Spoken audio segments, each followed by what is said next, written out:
অসমবাসীৰ হৈ মাননীয় প্ৰধানমন্ত্ৰী নৰেন্দ্ৰ মোদী ডাঙৰীয়াক তেখেতৰ এই বিশাল হৃদয়ৰ বাবে আকৌ এবাৰ অসমবাসী ৰাইজৰ হৈ ধন্যবাদ জনাইছো। আজি আমাৰ বাবে এটা আনন্দৰ দিন। 2021 চনৰ নিৰ্বাচনৰ প্ৰচাৰত মই যেতিয়া ইয়ালৈ আহিছিলো, তৰংগ গগৈ ডাঙৰীয়া আৰু আমাৰ ৰাইজে আমাক এটা কথাই কৈছিলে যে নামৰূপ মৃতপ্ৰায় হৈ গৈছে, নামৰূপক জীৱন্ত কৰিব লাগে, প্ৰাণৱন্ত কৰিব লাগে, নামৰূপৰ সাৰ কাৰখানাৰ 4ৰ্থ ইউনিট আৰম্ভ কৰিব লাগে। প্ৰধানমন্ত্ৰী নৰেন্দ্ৰ মোদী ডাঙৰীয়াক আমি নামৰূপৰ ৰাইজৰ আশা আৰু আকাংক্ষাৰ কথা অৱগত কৰিছিলো আৰু আমি তেখেতক কৈছিলো যে 5 লাখ মেট্ৰিক টনৰ এটা ইউৰিয়া উৎপাদনৰ প্ৰকল্প ভাৰত চৰকাৰে প্ৰস্তুত কৰিছিলে, তাক আপুনি অনুমোদন দিব লাগে। আমি বিচাৰিছিলো 5 লাখ মেট্ৰিক টনৰ আৰু প্ৰধানমন্ত্ৰী ডাঙৰীয়াই আজি ভূমি পূজন কৰিব 12 লাখ মেট্ৰিক টনৰ ইউৰিয়া কোম্পানী। 10,000 কোটি টকা ইয়াতে ব্যয় কৰা হ'ব আৰু অসমৰ ৰাইজৰ আবেগৰ প্ৰতি সন্মান জনাই আমাৰ ৰাজ্য চৰকাৰকো এই সমস্ত প্ৰকল্পত 40% অংশীদাৰ ল'বলৈ প্ৰধানমন্ত্ৰী ডাঙৰীয়াই আমাক সুযোগ দিছে। ইয়াৰ আগতে নুমলীগড় শোধানাগাৰতো 26% অংশীদাৰিত্ব ল'বলৈ প্ৰধানমন্ত্ৰী ডাঙৰীয়াই আমাক সুযোগ দিছিলে। প্ৰধানমন্ত্ৰী ডাঙৰীয়াই বিশ্বাস কৰে যে অসমৰ তেল, অসমৰ গেছ আৰু অসমৰ প্ৰাকৃতিক সম্পদৰ ওপৰত আমাৰ অসমৰ ৰাইজৰ অধিকাৰ আছে আৰু সেয়েহে আজি ইয়াত আৰম্ভ কৰা সাৰ কাৰখানাই হওক, নুমলীগড় শোধানাগাৰে হওক, ৰাজ্য চৰকাৰ আৰু ৰাজ্যৰ জনগণৰ ইয়াতে অংশীদাৰিত্বৰ প্ৰধানমন্ত্ৰী ডাঙৰীয়াই আমাক সুযোগ আৰু সুবিধা দিছে। শ্ৰদ্ধাৰ ৰাইজ, যোৱা কেইটামান দিনত আমাৰ ৰাজ্যখনৰ বাবে কেইবাটাও প্ৰকল্প প্ৰধানমন্ত্ৰী ডাঙৰীয়াই আমাক উপহাৰ দিছে। ডিগবৈ শোধানাগাৰ আমাক 1 মেট্ৰিক টন ক্ৰুড যাতে আমি শোধন কৰিব পাৰো 760 কোটি টকাৰে নতুন প্ৰকল্পৰ অনুমোদন দিছে। নামৰূপত সাৰ কাৰখানাৰ বাবে 10,000 কোটি টকাৰ অনুমোদন দিছে। নুমলীগড় ৰিফাইনেৰীক আজি বাঁহৰ পৰা ইথানেল, পলিপ্ৰপেলিন আৰু 9 মেট্ৰিক টনলৈকে আজি উন্নত কৰিবৰ বাবে প্ৰায় 40,000 কোটি টকা প্ৰধানমন্ত্ৰী ডাঙৰীয়াই অনুমোদন দিছে। জাগিৰোডত ছেমি কণ্ডাক্টৰ, গুৱাহাটীত বিমানবন্দৰ আৰু ধুবুৰীত থাৰ্মেল পাৱাৰ প্ৰজেক্ট আৰু শিলচৰত নতুন বিমানবন্দৰ, নুমলীগড়ৰ পৰা কলিয়াবৰলৈ কাজিৰঙাৰ ওপৰেদি 32 কিলোমিটাৰৰ এলিভেটেড কৰিডৰ, গহপুৰ আৰু গোলাঘাটৰ মাজত ব্ৰহ্মপুত্ৰৰ তলেদি সুৰংগ নিৰ্মাণৰ প্ৰস্তাৱ, ধলা শদিয়া, বগীবিল, গুৱাহাটী উত্তৰ গুৱাহাটী, কলিয়া ভোমোৰা, ধুবুৰীত ফুলবাৰী আদি ব্ৰহ্মপুত্ৰৰ ওপৰত দলং, জিলাই জিলাই মেডিকেল কলেজ আজি আমাৰ ৰাজ্যখনৰ জীৱনলৈ 2014 চনৰ পিছত মাননীয় প্ৰধানমন্ত্ৰী ডাঙৰীয়াই এক নতুন আশা আৰু নতুন পৰিৱৰ্তনৰ আৰম্ভণি কৰিলে। আমি অসমীয়াই কেতিয়াও কল্পনা কৰা নাছিলো যে এজন প্ৰধানমন্ত্ৰীৰ কাৰ্যকালতে বগীবিলতো দলং হ'ব, ধলাতো দলং হ'ব, নামৰূপতো সাৰ কাৰখানা হ'ব, কলিয়া ভোমোৰাৰ ওপৰতো দলং হ'ব, জাগিৰোডত ছেমি কণ্ডাক্টৰ হ'ব, গুৱাহাটীত অত্যাধুনিক বিমানবন্দৰ হ'ব। আমি অসমীয়াই কেতিয়াও তাক কল্পনা কৰা নাছিলো। আজি আমাৰ ৰাজ্যখনৰ জনজীৱনলৈ প্ৰধানমন্ত্ৰী ডাঙৰীয়াই ভাবিব নোৱাৰা পৰিৱৰ্তন আনিলে।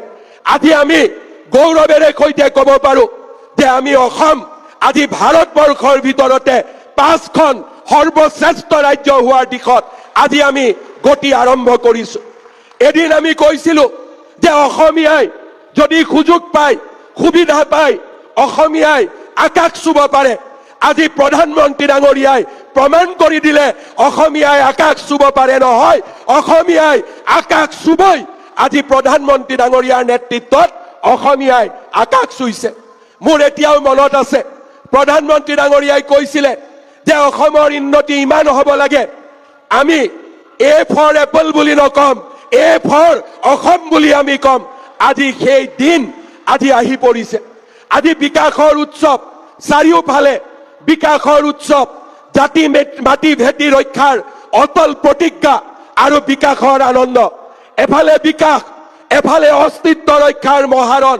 আমি আমাৰ ৰাজ্যখনক ভৱিষ্যত প্ৰজন্মৰ বাবে সুৰক্ষিত কৰাৰ বাবে প্ৰচেষ্টা কৰিছো আৰু তাৰ লগে লগে আমাৰ ৰাজ্যখন ভাৰতৰ ভিতৰতে এখন সৰ্বশ্ৰেষ্ঠ ৰাজ্যলৈ পৰিণত হওক মোদী ডাঙৰীয়াৰ নেতৃত্বত আমি কাম কৰিছো। শ্ৰদ্ধাৰ ৰাইজ, আমি সঁচাকৈ আনন্দিত। মই কেতিয়াও কল্পনা কৰা নাছিলো যে এজন প্ৰধানমন্ত্ৰী আমি আমাৰ ৰাজ্যৰ পৰা মনমোহন সিঙক ৰাজ্যসভালৈ পঠিয়াইছিলো, প্ৰধানমন্ত্ৰী কৰিছিলো। তেওঁৰ দিনতেই ছেমি কণ্ডাক্টৰ হ'ব পাৰিলেহেঁতেন। তেওঁৰ দিনতেই আজি নামৰূপত সাৰ কাৰখানা হ'ব পাৰিলেহেঁতেন, কিন্তু অসমীয়াই সেই সুযোগ নাপালে। আজি প্ৰধানমন্ত্ৰী ডাঙৰীয়াই আমাৰ আবেগক সন্মান জনাই, আমাৰ বিকাশত সহযোগিতা আগবঢ়ায় আৰু অসমীয়া যুৱকে নতুন দিগন্ত চুব, তাৰ বাবে মোদী ডাঙৰীয়াই আমাক সকলো দিশৰ পৰা সহযোগিতা কৰিছে। আমি কৃতজ্ঞ জাতি। মোৰ এতিয়াও মনত আছে, অসমীয়া ভাষাক ক্লাছিকেল লেংগুৱেজ কৰাৰ কথা আছিলে। মোদী ডাঙৰীয়াক আমি কৈছিলো যে আমাৰ ভাষা জননী সুৰক্ষিত হ'ব লাগে। মোদী ডাঙৰীয়াই সিদ্ধান্ত লৈছিল যে আমাৰ অসমীয়া ভাষা ধ্ৰুপদী ভাষালৈ ৰূপান্তৰিত হ'ব। মোদী ডাঙৰীয়াক আমি অনুৰোধ কৰিছিলো, প্ৰধানমন্ত্ৰী ডাঙৰীয়া, চৰাইদেউক বিশ্ব ঐতিহ্যৰ স্বীকৃতি দিব লাগে। মোদী ডাঙৰীয়াৰ প্ৰচেষ্টা চৰাইদেৱে বিশ্ব ঐতিহ্যৰ স্বীকৃতি পালে। মোদী ডাঙৰীয়াক আমি অনুৰোধ কৰিছিলো, লাচিত বৰফুকনৰ সুবিশাল প্ৰতিমা আপুনি আমাক দিয়ক। মোদী ডাঙৰীয়াক অনুৰোধ কৰিছিলো আমি যে আমাৰ জাতিটোক সুৰক্ষিত কৰিবৰ বাবে আপুনি আমাক নতুন নতুন প্ৰকল্প দিয়ক, আমাৰ জাতিটোক আগুৱাই লৈ যাবৰ বাবে সুবিধা দিয়ক। আজি ৰেলপথ, নেশ্যনেল হাইৱে, আজি উৰণ পথ আৰু এতিয়া পানীৰ তলেদি সুৰংগ, আমাৰ জাতিয়ে কেতিয়াও কল্পনা কৰিব নোৱাৰা প্ৰত্যেকটো কাম আজি মোদী ডাঙৰীয়াৰ নেতৃত্বত বাস্তৱত ৰূপায়িত হৈছে। আজি এই নামৰূপৰ পবিত্ৰ ভূমি, য'ত স্বৰ্গদেউ চাওলুং চুকাফাই আহি প্ৰথমতে বাঁহৰ পাতি বৰ অসম নিৰ্মাণৰ প্ৰতিজ্ঞা কৰিছিলে, সেই পবিত্ৰ নামৰূপ টিপামৰ ভূমিত আজি প্ৰধানমন্ত্ৰী ডাঙৰীয়াই অসমৰ বিকাশ আৰু উন্নয়নৰ এক নতুন সপোন আমাক দিবলৈ আহিছে। এয়া আমাৰ জাতিটোৰ বাবে গৌৰৱৰ বিষয়, এয়া অসমীয়াৰ বাবে গৌৰৱৰ বিষয়। মই পুনৰ এবাৰ কৃতজ্ঞ অসমীয়া জাতিৰ হৈ প্ৰধানমন্ত্ৰী ডাঙৰীয়াক ধন্যবাদ আৰু অভিনন্দন জনাইছো। প্ৰধানমন্ত্ৰী ডাঙৰীয়াক আমি আশ্বাস দিছো, আমি আপোনাৰ এই অৱদানক আমি কেতিয়াও নাপাহৰো। আমি কেতিয়াও নাপাহৰো যে নৰেন্দ্ৰ মোদী প্ৰধানমন্ত্ৰী থকাৰ সময়তে আমাৰ জাতিটোৰ নৱজাগৰণৰ সৃষ্টি হৈছিল। আমি কৃতজ্ঞ অসমীয়া জাতিয়ে সদায় আপোনাক মনত ৰাখিম। মই নামৰূপ উজনিৰ ৰাইজক অভিনন্দন জনাম যে আমাৰ সপোনবিলাক আজি পূৰণ হোৱাৰ পথত আগবাঢ়িছে।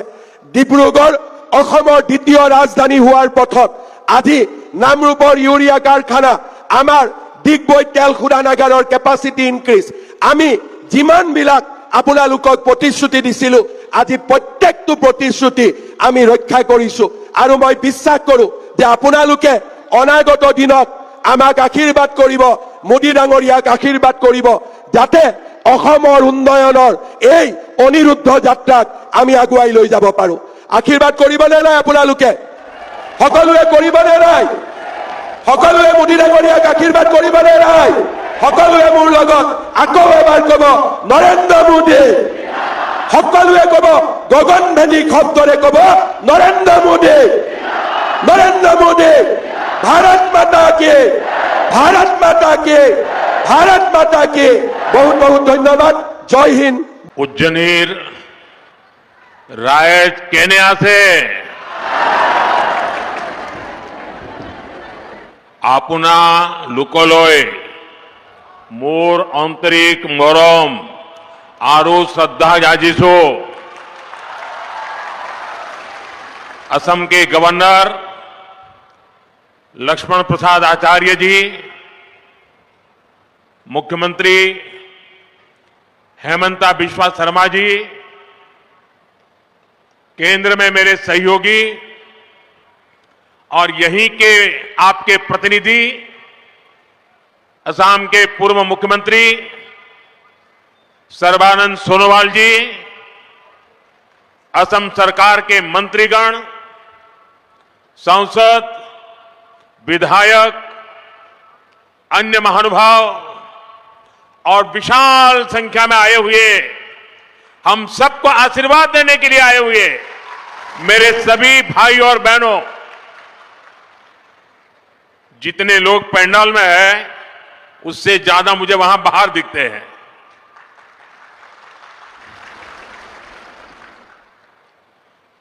सोलुंग सुकापा और महावीर लसित बोरफुकन जैसे वीरों की ये धरती, भीमबर देवरी, शहीद कुशल कुंवर, मोरान राजा बड़ोसा,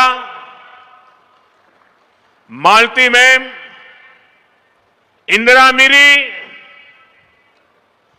स्वर्गदेव सर्बानंद सिंह और वीरांगना सती साधने की ये भूमि, मैं उजनी असम की इस महान मिट्टी को श्रद्धापूर्वक नमन करता हूं।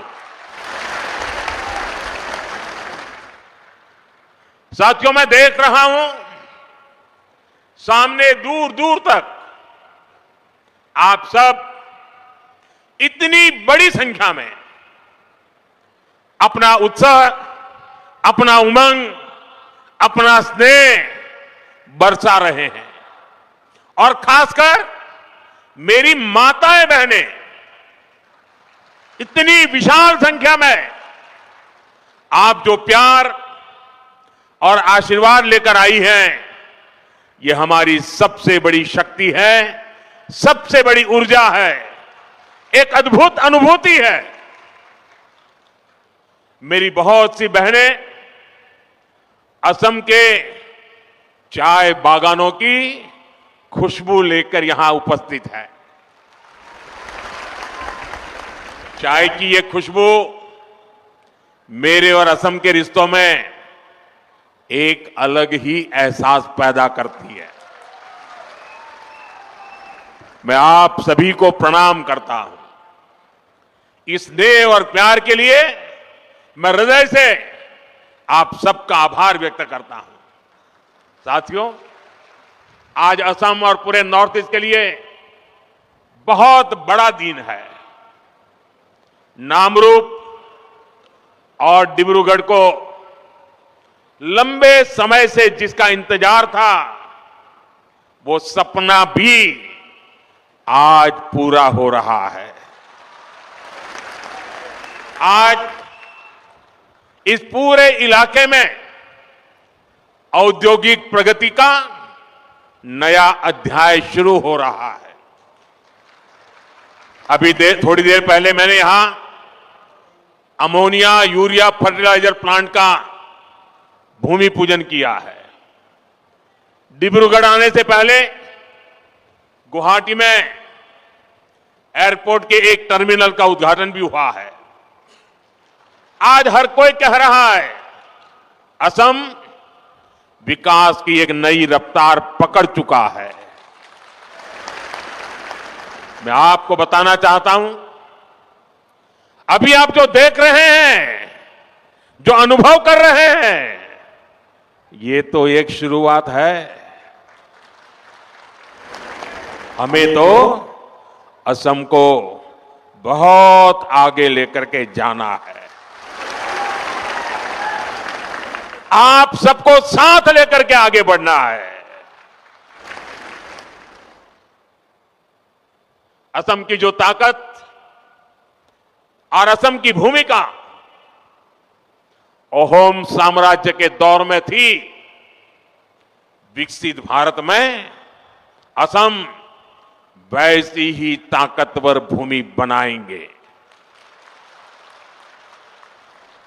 नए उद्योगों की शुरुआत, आधुनिक इंफ्रास्ट्रक्चर का निर्माण, सेमीकंडक्टर्स, उसकी मैन्युफैक्चरिंग, कृषि के क्षेत्र में नए अवसर, टी गार्डन्स और उनके वर्कर्स की उन्नति, पर्यटन में बढ़ती संभावनाएं, असम हर क्षेत्र में आगे बढ़ रहा है।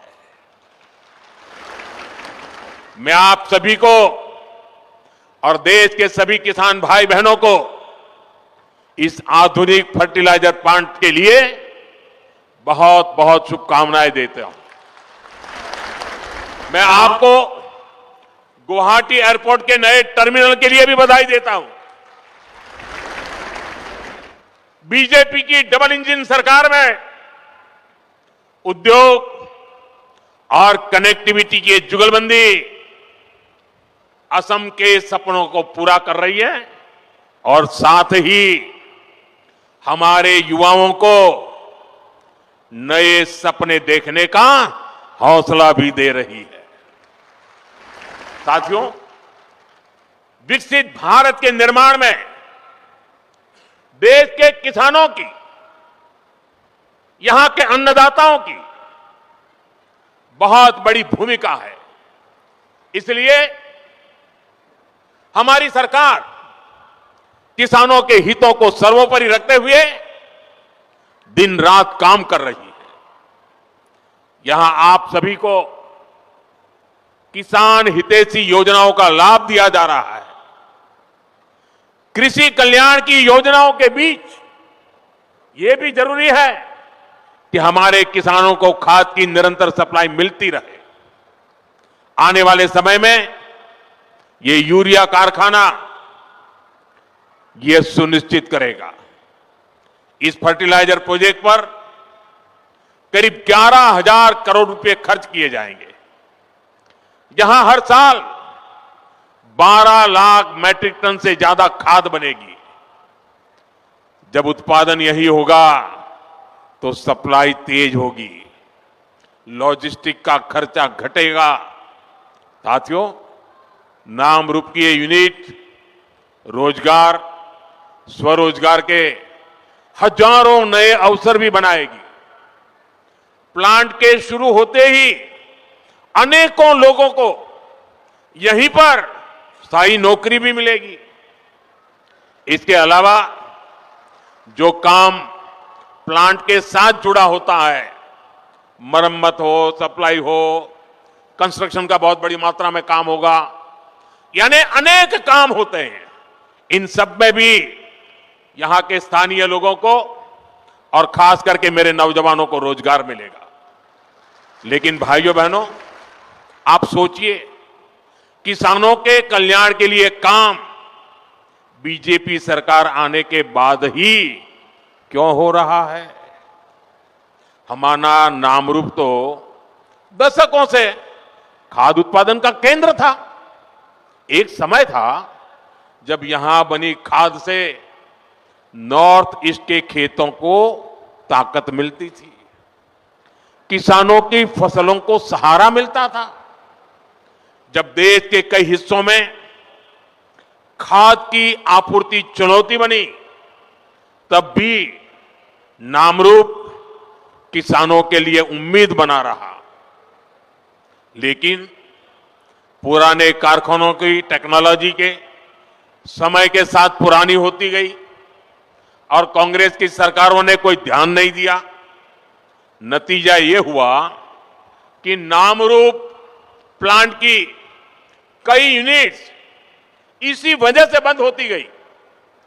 पूरे नॉर्थ ईस्ट के किसान परेशान होते रहे, देश के किसानों को भी तकलीफ हुई, उनकी आमदनी पर चोट पड़ती रही, खेती में तकलीफें बढ़ती गई।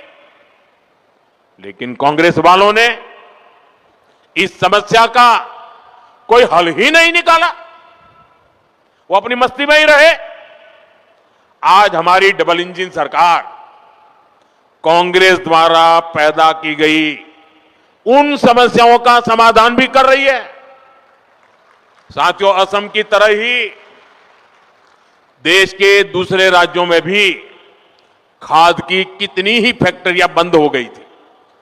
आप याद करिए, तब किसानों के क्या हालत थे। यूरिया के लिए किसानों को लाइनों में लगना पड़ता था, यूरिया की दुकानों पर पुलिस लगानी पड़ती थी, पुलिस किसानों पर लाठी बरसाती थी। भाइयों बहनों, कांग्रेस ने जिन हालातों को बिगाड़ा था, हमारी सरकार उन्हें सुधारने के लिए एड़ी चोटी की ताकत लगा रही है। और इन्होंने इतना बुरा किया कि 11 साल से मेहनत करने के बाद भी अभी मुझे और बहुत कुछ करना बाकी है। कांग्रेस के दौर में फर्टिलाइजर फैक्ट्रियां बंद होती थी, जबकि हमारी सरकार ने गोरखपुर, सिंदरी, बरौनी, रामागुंडम जैसे अनेक प्लांट शुरू किए हैं। इस क्षेत्र में प्राइवेट सेक्टर को भी बढ़ावा दिया जा रहा है। आज इसी का नतीजा है, हम यूरिया के क्षेत्र में आने वाले कुछ समय में आत्मनिर्भर हो सके, उस दिशा में मजबूती से कदम रख रहे हैं। साथियों, 2014 में देश में सिर्फ 225 लाख मैट्रिक टन यूरिया का ही उत्पादन होता था। आपको आंकड़ा याद रहेगा?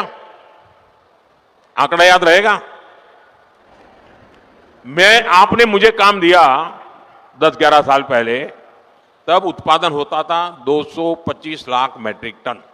ये आंकड़ा याद रखिए। पिछले 10-11 साल की मेहनत में हमने उत्पादन बढ़ा करके करीब 306 लाख मैट्रिक टन तक पहुंच चुका है। लेकिन हमें यहां रुकना नहीं है, क्योंकि अभी भी बहुत करने की जरूरत है। जो काम उनको उस समय करना था नहीं किया, और इसलिए मुझे थोड़ा एक्स्ट्रा मेहनत करनी पड़ रही है। और अभी हमें हर साल करीब 380 लाख मैट्रिक टन यूरिया की जरूरत पड़ती है। हम 306 पर पहुंचे हैं, 70-80 और करना है। लेकिन मैं देशवासियों को विश्वास दिलाता हूं, हम जिस प्रकार से मेहनत कर रहे हैं, जिस प्रकार से योजना बना रहे हैं, और जिस प्रकार से मेरे किसान भाई बहन हमें आशीर्वाद दे रहे हैं, हम हो सके उतना जल्दी इस गैप को भरने में कोई कमी नहीं रखेंगे। और भाइयों बहनों, मैं आपको एक और बात बताना चाहता हूं। आपके हितों को लेकर हमारी सरकार बहुत ज्यादा संवेदनशील है। जो यूरिया हमें महंगे दामों पर विदेशों से मंगाना पड़ता है, हम उसकी भी चोट अपने किसानों पर नहीं पड़ने देते। बीजेपी सरकार सब्सिडी देकर वो भार सरकार खुद उठाती है। भारत के किसानों को सिर्फ 300 रुपए में यूरिया की बोरी मिलती है। उस एक बोरी के बदले भारत सरकार को दूसरे देशों को, जहां से हम बोरी लाते हैं, करीब 3,000 रुपया देना पड़ता है। अब आप सोचिए, हम लाते हैं 3,000 में और देते हैं 300 में। ये सारा बोझ देश के किसानों पर हम नहीं पड़ने देते। ये सारा बोझ सरकार खुद भरती है, ताकि मेरे देश के किसान भाई बहनों पर बोझ ना आए। लेकिन मैं किसान भाई बहनों को भी कहूंगा कि आपको भी मेरी मदद करनी होगी। और वो मेरी मदद है इतना ही नहीं, मेरे किसान भाई बहन आपकी भी मदद है, और वो है ये धरती माता को बचाना। हम धरती माता को अगर नहीं बचाएंगे तो यूरिया की कितने ही थैले डाल दें, ये धरती मां हमें कुछ नहीं देगी।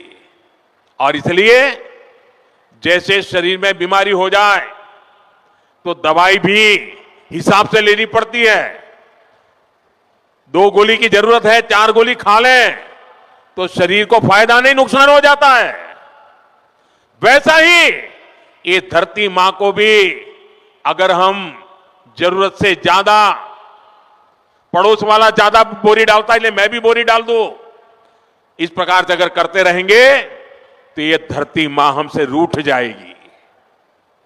यूरिया खिला खिला करके हमें धरती माता को मारने का कोई हक नहीं है। ये हमारी मां है, हमें उस मां को भी बचाना है। साथियों, आज बीज से बाजार तक भाजपा सरकार किसानों के साथ खड़ी है। खेत के काम के लिए सीधे खाते में पैसे पहुंचाए जा रहे हैं ताकि किसान को उधार के लिए भटकना न पड़े। अब तक पीएम किसान सम्मान निधि के लगभग 4 लाख करोड़ रुपए किसानों के खाते में भेजे गए हैं। आंकड़ा याद रहेगा? भूल जाएंगे? 4 लाख करोड़ रुपया मेरे देश के किसानों के खाते में सीधे जमा किए हैं। इसी साल किसानों की मदद के लिए 35,000 करोड़ रुपए की 2 योजनाएं, नई योजनाएं शुरू की है। 35,000 करोड़। पीएम धन धान्य कृषि योजना और दलहन आत्मनिर्भरता मिशन,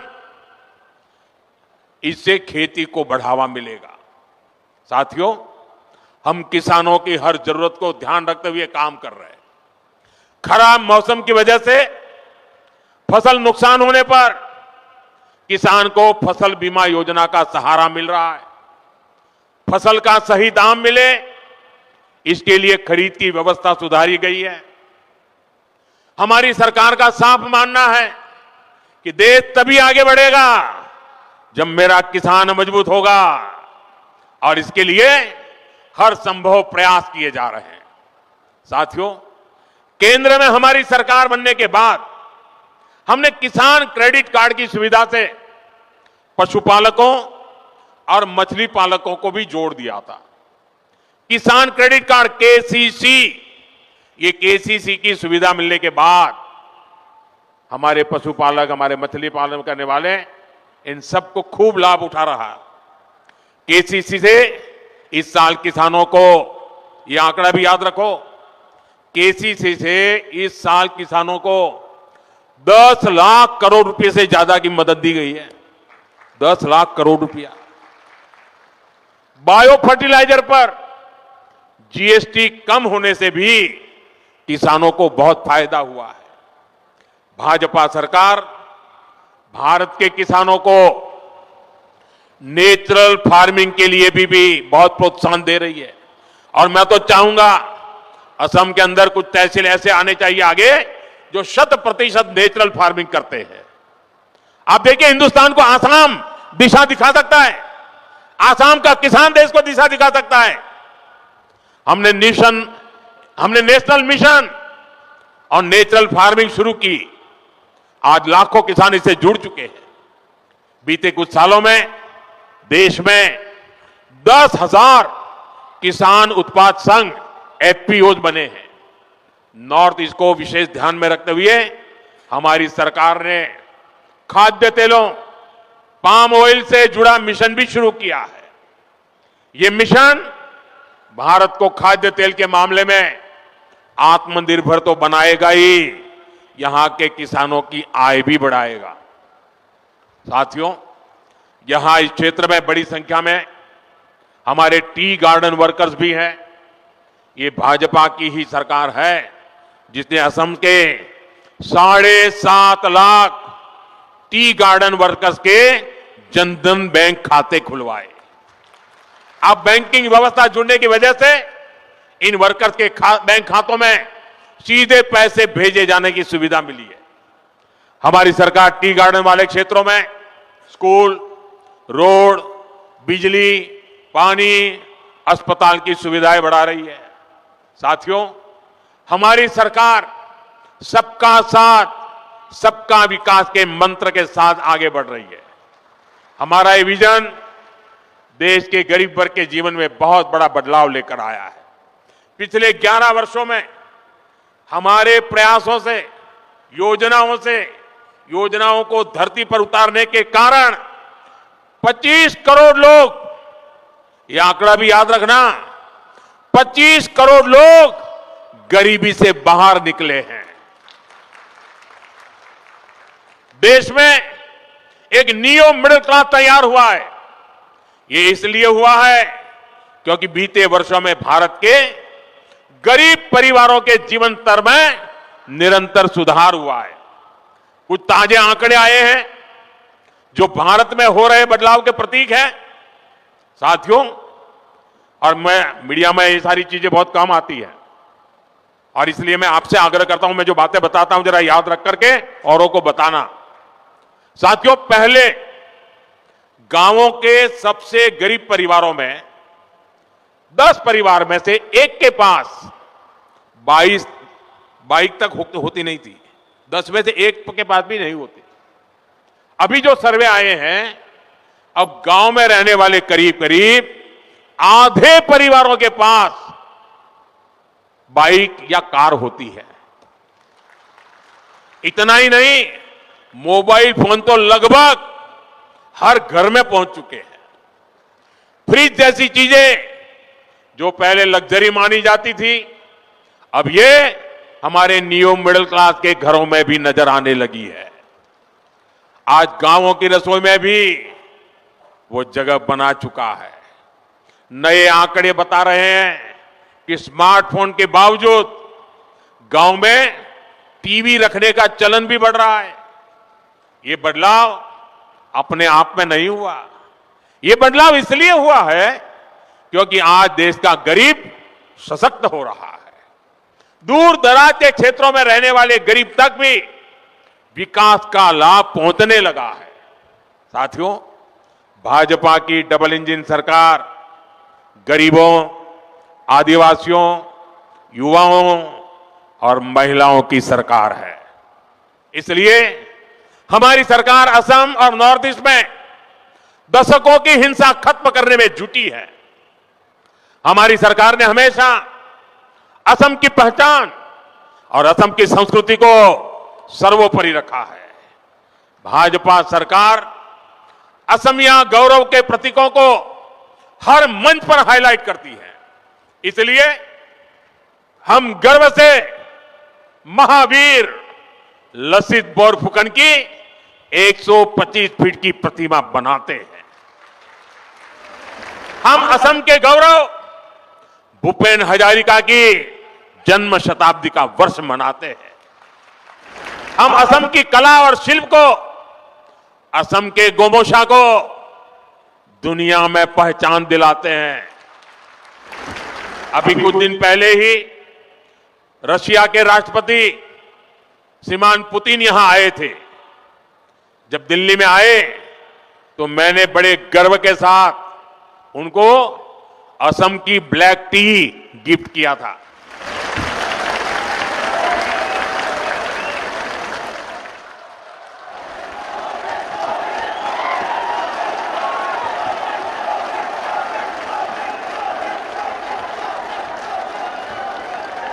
हम असम की मान मर्यादा बढ़ाने वाले हर काम को प्राथमिकता देते हैं। लेकिन भाइयों बहनों, भाजपा जब ये काम करती है तो सबसे ज्यादा तकलीफ कांग्रेस को होती है।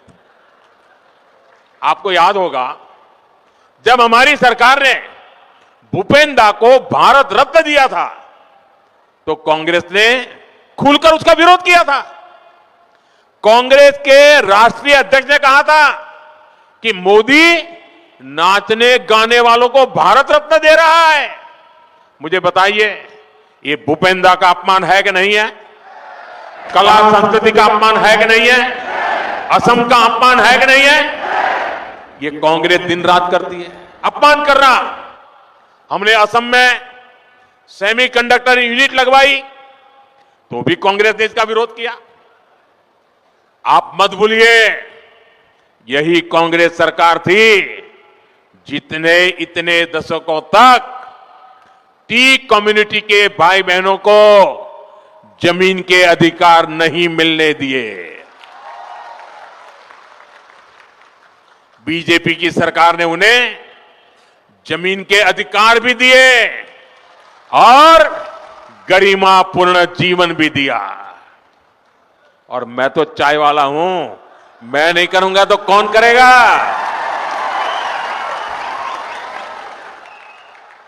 ये कांग्रेस अब भी देश विरोधी सोच को आगे बढ़ा रही है।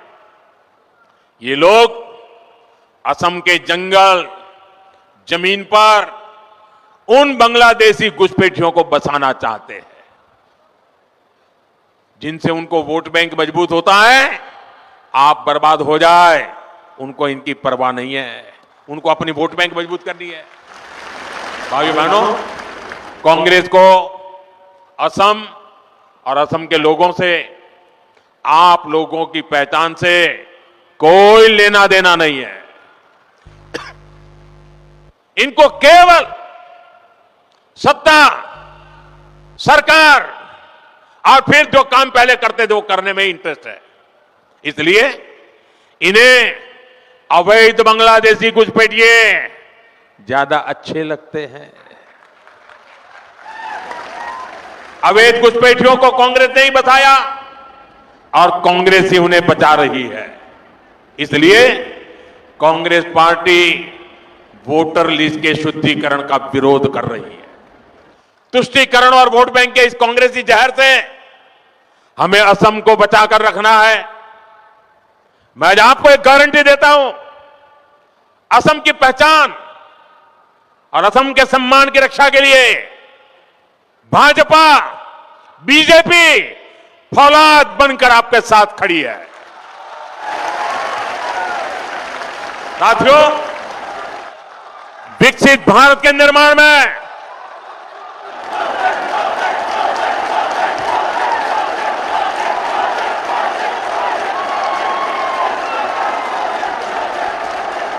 आपके आशीर्वाद यही मेरी ताकत है, आपका ये प्यार यही मेरी पूंजी है। और इसीलिए पल पल आपके लिए जीने का मुझे आनंद आता है। विकसित भारत निर्माण में पूर्वी भारत की, हमारे नॉर्थ ईस्ट की भूमिका लगातार बढ़ रही है। मैंने पहले भी कहा है कि पूर्वी भारत भारत के विकास का ग्रोथ इंजन बनेगा। नाम रूप की ये नई यूनिट इसी बदलाव की मिसाल है। यहां जो खाद बनेगी वो सिर्फ असम के खेतों तक नहीं रुकेगी, ये बिहार, झारखंड, पश्चिम बंगाल और पूर्वी उत्तर प्रदेश तक पहुंचेगी। ये कोई छोटी बात नहीं है। ये देश की खास जरूरत में नॉर्थ ईस्ट की भागीदारी है।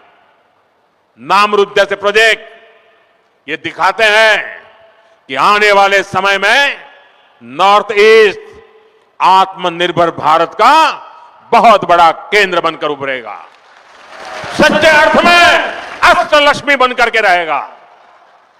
मैं एक बार फिर आप सभी को नए फर्टिलाइजर प्लांट की बधाई देता हूं। मेरे साथ बोलिए, भारत माता की, भारत माता की। और इस वर्ष तो वंदे मातरम के 150 साल, हमारे गौरवपूर्ण पल। आइए हम सब बोले, वंदे वंदे वंदे वंदे वंदे वंदे वंदे वंदे वंदे।